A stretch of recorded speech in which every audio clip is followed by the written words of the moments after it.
अब इस क्वेश्चन के अंदर ना मैं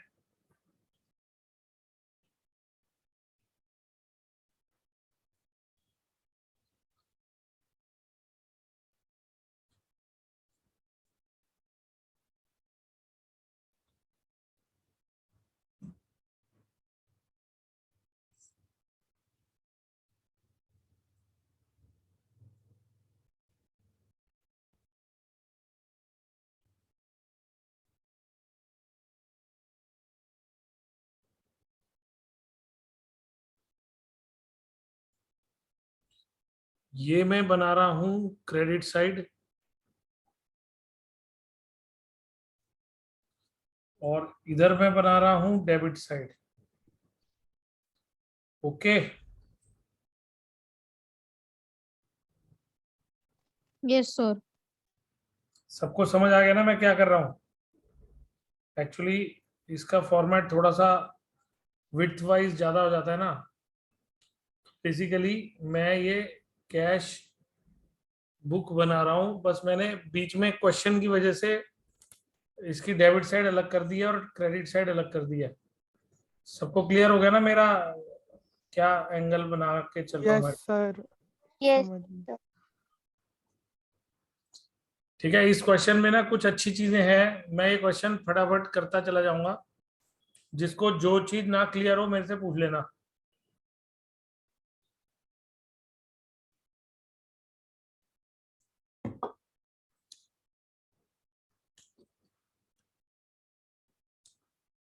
कैश इन हैंड वो बोल रहा है 14,800 और bank overdraft 32,700। To balance BD 14,700 cash का बैलेंस है 1 फरवरी 2011 का, और 1 फरवरी 2011 को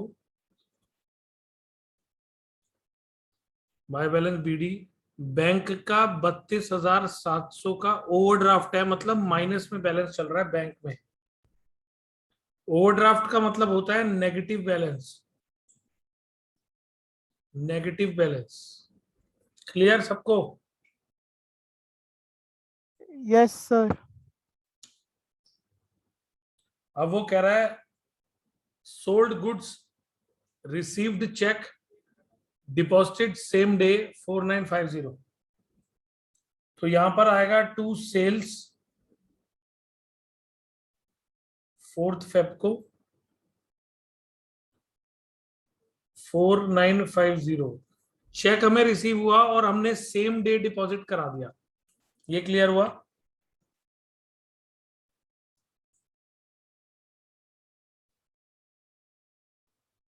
yes sir. Sold goods to Naveen on credit, ये ट्रांजैक्शन कैश बुक में रिकॉर्ड नहीं होगी बिकॉज ये क्रेडिट सेल्स है, ये सेल्स बुक में जाएगी।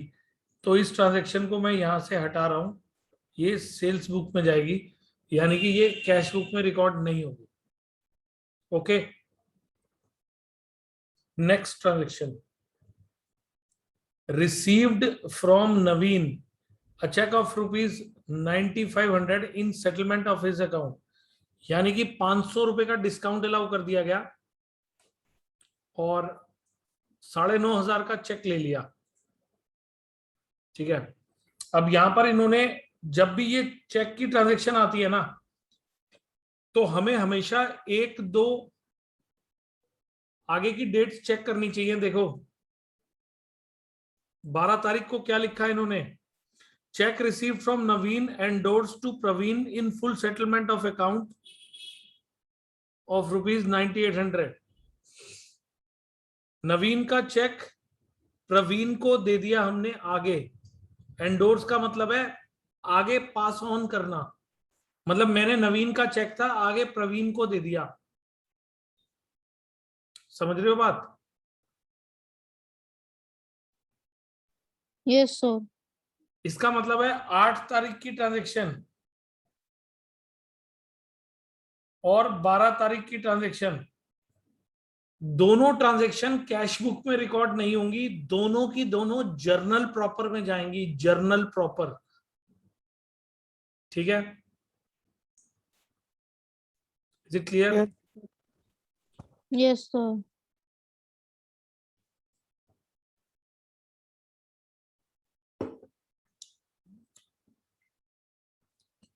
इसकी जर्नल बनेगी चेक इन हैंड के नाम से, डिस्काउंट अलाउड डेबिट टू नवीन, ये बनेगी 8 तारीख की, और 12 तारीख की बनेगी Praveen debit to cheque in hand और टू डिस्काउंट रिसीव्ड, ये बनेगी 12 तारीख की। ठीक है, समझ में आई बात?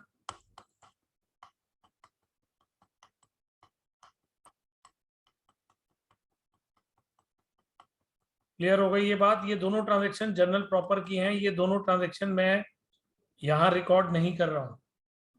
ठीक है, sold goods to Muralidhar on credit, ये ट्रांजैक्शन भी सेल्स बुक की है, ये ट्रांजैक्शन भी रिकॉर्ड नहीं होगी। इसका मतलब है अब तक की 5 ट्रांजैक्शनों में से 4 तो रिकॉर्ड ही नहीं होनी। समझ रहे हो बात? क्वेश्चन देखने में लंबा लग रहा है, एक्चुअल में लंबा नहीं है। ठीक है, ओके, Okay, sir. आगे बढ़ूं? Yes, sir.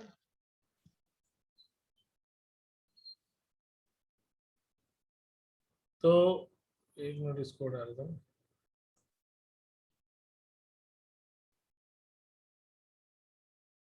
ठीक है, तो यहां तक हमारा क्वेश्चन हो चुका है। अभी इसके आगे कह रहा है receive cheque from Ram 12,800 discount allowed 200। आगे लिख रहा है paid into bank including Ram's cheque 15,000। अब इन दोनों बातों का क्या मतलब हुआ? हाँ जी,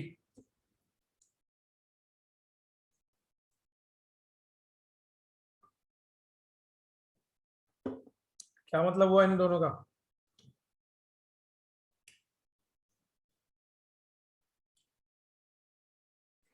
सर ये हुआ कि जैसे राम ने हमें चेक दिया 15 को, पर 16 को हमने वो बैंक में डाला है, तो हम इसका मतलब है 16 को हमारे बैंक में आएगा। 15 Sir, तारीख की एंट्री जर्नल में होगी चेक इन हैंड के नाम से, 16 तारीख की एंट्री कैश बुक में होगी। मगर चेक कितने का था? sir, 2,000 rupees हमने एक्स्ट्रा डाले हैं। 2000 एक्स्ट्रा यस, डाले, 2200 रुपए एक्स्ट्रा डाले हैं गौरी। 2200। अच्छा हाँ, 2200 तो इसका मतलब है वो जो 2200 हमने एक्स्ट्रा डाले हैं वो हमने कैश जमा कराया है, तो ये कॉन्ट्रा एंट्री भी है बीच में, 2200 रुपए की कॉन्ट्रा एंट्री होगी। यानी कि ये कुछ ऐसे हो गया कि 12,800 रुपए का तो चेक जमा करा रहे हैं और साथ में हम कैश जमा करा रहे हैं 2200 रुपए का, तब जाकर 15,000 रुपए बैठते हैं। समझ गए? Yes sir. इसका मतलब ये हो गया सीधी सीधी बात कि हमारे को 15,000 रुपए की एक सिंगल एंट्री नहीं करनी, हमें 12,800 का तो यहां पे लिखना है टू चेक इन हैंड, 12,800 का तो लिखना है टू चेक इन हैंड। ठीक है, ये कौन सी तारीख है? 16 तारीख। और 16 तारीख को ही हमें लिखना है to cash account contra bank में 2200, और इधर कैश में बाय बैंक कॉन्ट्रा 2200 कैश में से माइनस होगा क्योंकि हमने उसे बैंक में जमा कराया है, और उधर बैंक में प्लस होगा टू कैश, यानी कि कॉन्ट्रा एंट्री हो गई। क्लियर सबको? 2200 की एंट्री क्लियर हो गई?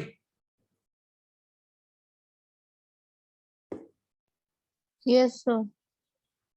16 तारीख की एंट्री मैंने कर दी है,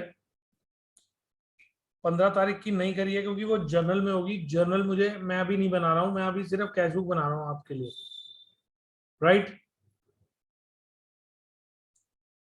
ठीक है। अभी 18 तारीख को कह रहा है cheque from Ram return dishonoured and bank debits our account in respect of charges on this check 20 rupees, discount not withdrawn.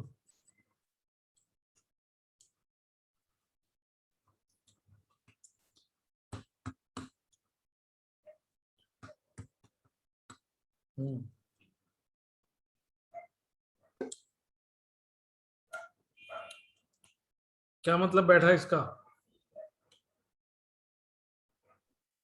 Sir ये बेटर है, जैसे जो राम का चेक हमने 16 को डिपॉजिट करा था वो बाउंस हो गया चेक, और वो जो बैंक ने हमारा बैंक में डेबिट कर दिया चेक इन हैंड से राम का, तो और उसके साथ में सेकंड उन्होंने हैंड से नहीं, चार्जेस भी हमें लगा हमें दिए। यहाँ पे बाय राम ही लिखना पड़ेगा,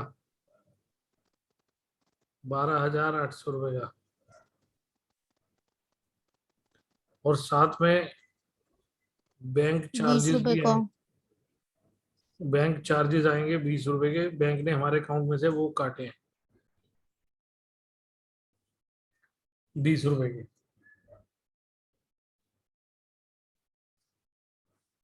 तो ये क्लियर हो गया, मतलब ये एंट्री भी हो गई। इसके अंदर डिस्काउंट नॉट विड्रॉन का क्या मतलब बैठा?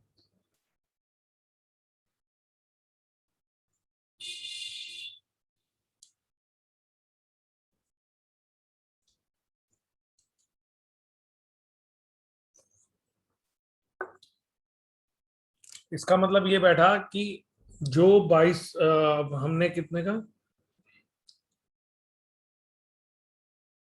ये जो 200 रुपए का डिस्काउंट हमने राम को दिया था, कायदे से ये भी रिवर्स होना चाहिए, लेकिन ये वो कह रहा है कि हमने वापस मतलब रिवर्स नहीं किया। बट ये जो भी होगा, ये एंट्री तो जर्नल में होनी थी, कैश बुक में नहीं होनी, तो कैश बुक में कोई फर्क नहीं पड़ रहा। ठीक है, इसके बारे में डिटेल में बात बाद में करूंगा कि ये क्या चीज है, लेकिन यहां तक हमारा क्वेश्चन हो गया है। ठीक है ना? अब वो कह रहा है received the amount of returned cheque and bank charges in cash from Ram, यानी कि हमें राम से बैंक ने जो चार्जेस काटे थे 20 रुपए के, वो राम ने हमको कैश दे दिया, और चेक का अमाउंट भी उसने हमको कैश दे दिया। तो वो हमारे को यहाँ पे लिखना पड़ेगा टू राम और टू बैंक चार्जेस, यानी कि ये दोनों पैसे हमारे को राम ने दे दिए 12,800 और 20 रुपए। कौन सी तारीख को? 19 तारीख। ये समझ गए क्या हो रहा है? Yes sir. ये मैं कैश में प्लस कर रहा हूं क्योंकि राम ने हमारे को कैश पकड़ा दिया है। राम कह रहा है गलती से बाउंस हो गया, मगर तुम उतना कैश ले लो, तो हमें तो पैसों से मतलब है, हमारे पास पैसे आ गए, बात खत्म हो गई। ठीक है, clear? Yes sir. Instructed the bank to issue a bank draft for 5,000 in favor of Sham. Bank charged 40 for issuing the draft. 5,000 रुपए हमने बैंक को इंस्ट्रक्ट करे एक बैंक ड्राफ्ट शाम के फेवर में देने के लिए। शाम कौन है?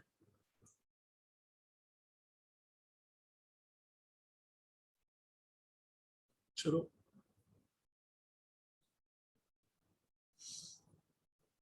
बीस फरवरी बाय शाम, 5,000 रुपए और by bank charges 40 rupees. Bank ने 40 रुपए चार्ज किए हैं एक ड्राफ्ट बनाने के लिए शाम के नाम से। तो वो हमने, मतलब ड्राफ्ट एक तरह का चेक ही होता है। चेक और ड्राफ्ट में एक मेजर डिफरेंस ये होता है कि चेक जो है वो बाउंस हो सकता है, ड्राफ्ट बाउंस नहीं होता। बेसिकली ड्राफ्ट का मतलब होता है कि बैंक ने ना पहले से ही पैसे अपने पास रख लिए हैं और वो ड्राफ्ट दे रहे हैं शाम को, तो इसका मतलब है शाम को कॉन्फिडेंस है कि वो पैसा बैंक के पास पड़ा हुआ है और वो ड्राफ्ट बाउंस नहीं होगा। लेकिन चेक में क्या होता है, पैसा मेरे अकाउंट में है नहीं है, मैंने चेक दे दिया और अगर बाद में नहीं हुआ पैसा तो बाउंस हो जाएगा चेक। ड्राफ्ट बाउंस नहीं होते। समझ गए बात? Yes sir. अब ये 22 तारीख को बोल रहे हैं Muralidhar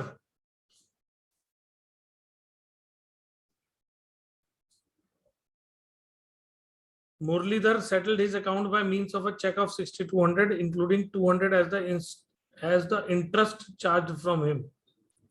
Lodged the check into bank. Lodged का मतलब भी डिपॉजिट होता है कि हमने वो चेक बैंक में डिपॉजिट करा दिया 22 तारीख को। मुरलीधर से हमको 6200 रुपए का चेक मिला है। मुरलीधर कौन है?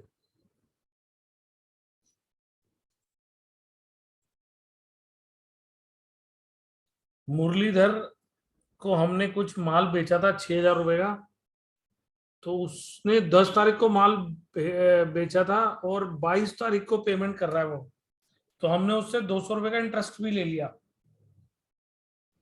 तो हम यहाँ लिखेंगे टू मुरलीधर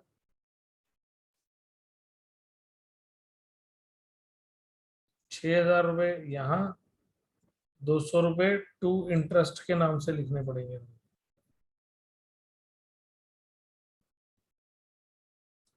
ठीक है, ये क्लियर हुआ? Yes, sir. Paid 5,000 by check for cash purchases. By purchases आएगा 24 तारीख को 5,000. Sudhir, who owed us 8,000, become bankrupt and paid us 50 पैसा per rupee. तो यहां पर एंट्री आएगी टू सुधीर,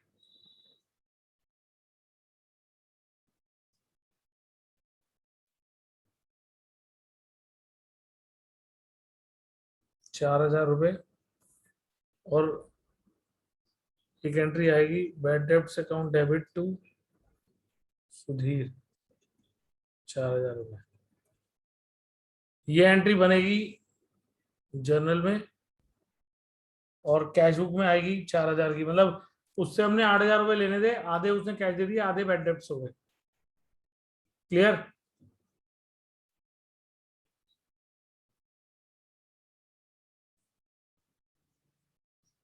ये क्लियर हो गया? Yes, sir.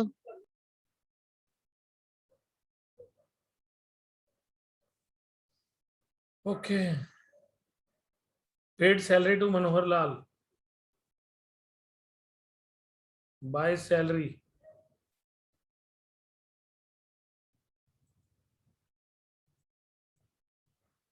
ये हो गया बाय सैलरी 28 फरवरी, 3,000 रुपये। 28 फरवरी को ये लास्ट में लिखा हुआ है बैंक्ड 20,000। इसका क्या मतलब हुआ?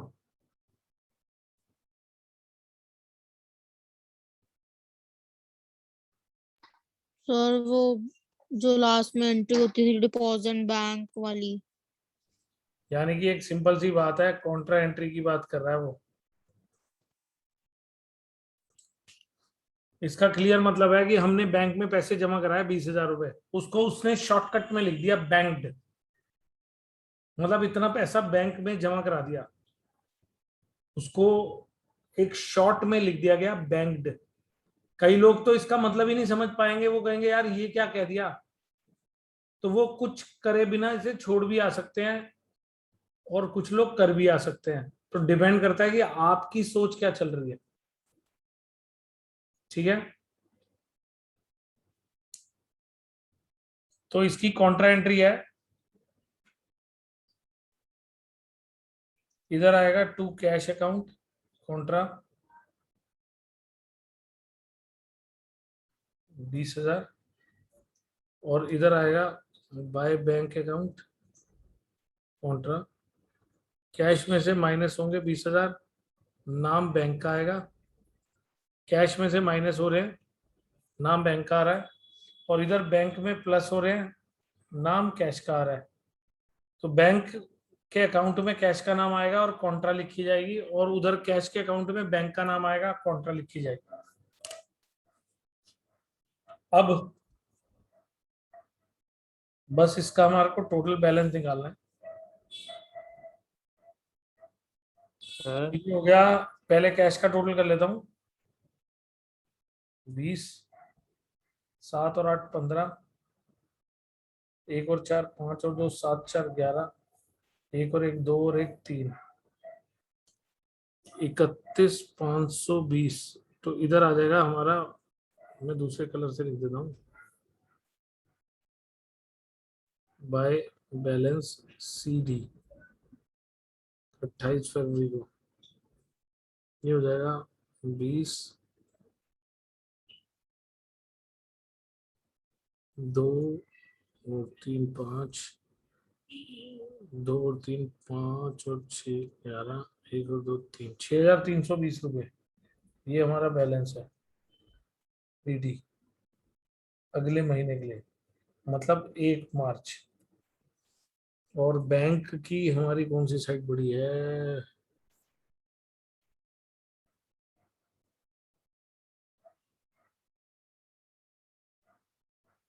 बैंक की हमारी क्रेडिट साइड ही बड़ी आ रही है अभी भी। तो इसका टोटल कर रहा हूँ, 2 और 4 6, 7 और 8 15, 15, 1 और 2 3 और 2 5 और 5 10 और 5 15, 1 और 3 4 और 1 5, 55,560। इसमें से माइनस करूंगा 5 और 1 6 9 8 और 10, 8 और 2 10 और 9 19, 19 और 2 21 और 4 25, 2 और 4 6 2 8 2 10 6 16 और 9 25, 2 और 1 3 और 2 5, 9,410 का टू बैलेंस CD 28/2 को 1 मार्च को बाय बैलेंस BD यहाँ पर आ रहा है 9,410। इसका मतलब अगला महीना भी ओवरड्राफ्ट में ही चलेगा।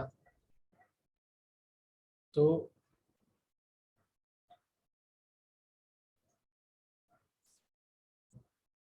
ये हो गया हमारा क्वेश्चन नंबर 21 है ना। देखो हमारा क्या आंसर आ रहा है, देखो आंसर देखो क्या आ रहा है, 6,420 आ रहा है। इसका मतलब मेरी टोटलिंग मिस्टेक हो गई कोई, 6,420 आ रहा है। 31,620 है, क्या गड़बड़ हो गई है। 14,800 बैलेंस BD 14,800 था।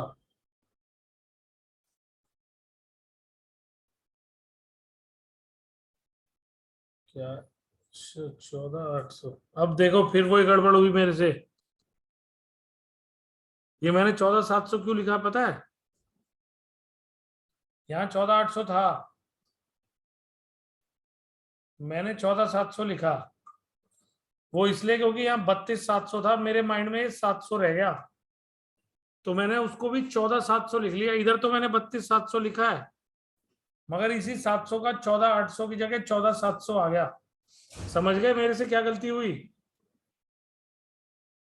Yes sir.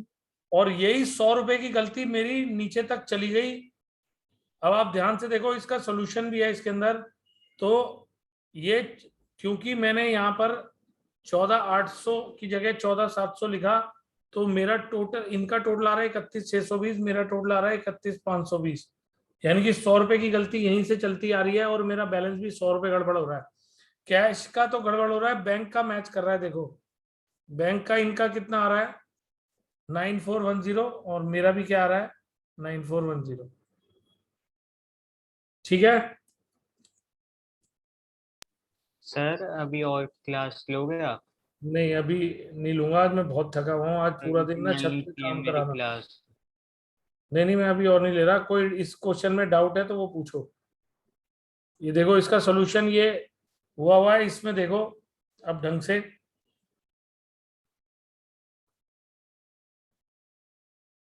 ये देखो 1/4 के बाद सीधी 16 तारीख को चेक इन हैंड के नाम से एंट्री है और ये कॉन्ट्रा एंट्री हो गई और इसकी कॉन्ट्रा एंट्री ये रही, एक कॉन्ट्रा नीचे आ गई, उसके अगेंस्ट कॉन्ट्रा ये रही।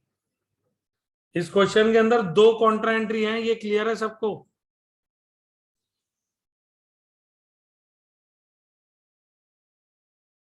क्लियर है? Yes sir. इस पूरे क्वेश्चन में किसी के माइंड में कोई सवाल है तो बताओ।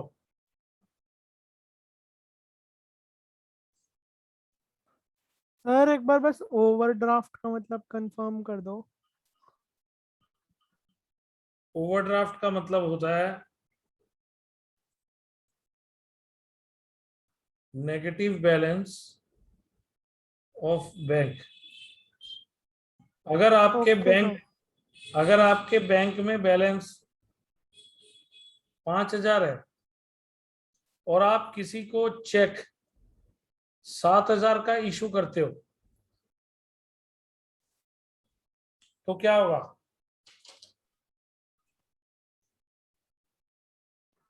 हाँ जी चेक गौरी, बाउंस। बाउंस हो जाएगा। चेक बाउंस हो जाएगा, बिल्कुल सही बात। लेकिन बैंक ना एक फैसिलिटी देता है जिसको बोलते हैं ओवरड्राफ्ट फैसिलिटी। ये फैसिलिटी लेनी पड़ती है। अगर मैंने ओवरड्राफ्ट फैसिलिटी ले ली, जिसको मैं यूं कहता हूं कि मुझे एक ओवरड्राफ्ट लिमिट मिल गई, मान लो मेरी ओवरड्राफ्ट लिमिट जो है वो 50,000 की मुझे मिल गई, 50,000 की ओवरड्राफ्ट लिमिट मिल गई, इसका मतलब है मेरा बैलेंस -50,000 तक जा सकता है।